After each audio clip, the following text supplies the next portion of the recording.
You only get this one body, so you want to take care of it. If you go with the flow, we're all better off. Listen to your body. It's telling you something. Living whole means fulfilling my mind, my body, and my spirit. In late 2019, I started going through a divorce. As soon as it was final, about 2 weeks later, COVID hit. And so I led out on incident command for 68 straight days. It was a scary time for the community, and at the same time, I had a family that needed a lot of love and support, and I was grasping to find some control in my life. I really leaned into my faith. It is worth getting out of bed a little bit early just to have 10 or 15 minutes to make a cup of coffee, do a quick devotion. It allows me to survive the rest of the day and to really show up the way I want to show up. Gardening is something that my mom and I have started to do together. Most of my plants come from actually my grandma's garden, and they were in my mom's and now they're in mine. And so my plants have a lot of deep emotional roots too.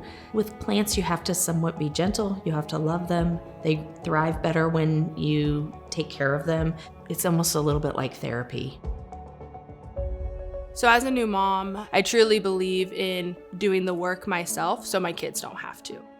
I've been an athlete my whole life. I played sports in college, and I really thought I knew what health was. And it was a big eye-opener to me that it's not just what I'm doing with my physical body. It is what am I eating, who am I surrounding myself with, what am I giving my energy to, and as well as mental health.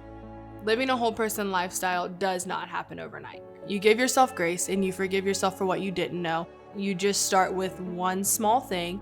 You slowly start to implement it until it becomes a part of your normal routine, and then you add something else.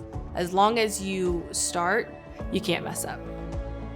I think as you get older, you have the opportunity to look at life. I look around, and the people that I see that make the most of their life are the people that are the happiest. And one of my granddaughters said to me after my husband died, a couple months later, said, "Nana, you look like you're happy." And I said, "You have choices. You can either be a happy old lady or a crabby one. And if you're a happy old lady, you tend to have more people around you." I've laughed and said in my obituary, I want them to say that I was a good person and hopefully a good mother and grandmother. This is our 25th year, so probably the third year in, one of the speakers had been talking about heart health and how it's different in women. And I was on a run, wasn't feeling quite right. I had kept the notes from that breakout session, and I went and pulled them up, and some of the symptoms I was having seemed to be, and I thought, no, it can't be that. I made sure I got the family off to school and work, and then I drove myself to the ER and was in the middle of a heart attack. That was probably that moment when I decided you need to make some changes. We always have a tendency to put other people first. We're very good at ignoring it and saying maybe later, tomorrow. Don't wait till tomorrow, you might not get another chance. When I would walk Charlie when my husband was sick, and I would just have this pain. It was, in my neck and shoulder. It's like, what is going on? And I thought, there's no way I can be going through that again at this stage. Everything has been so good.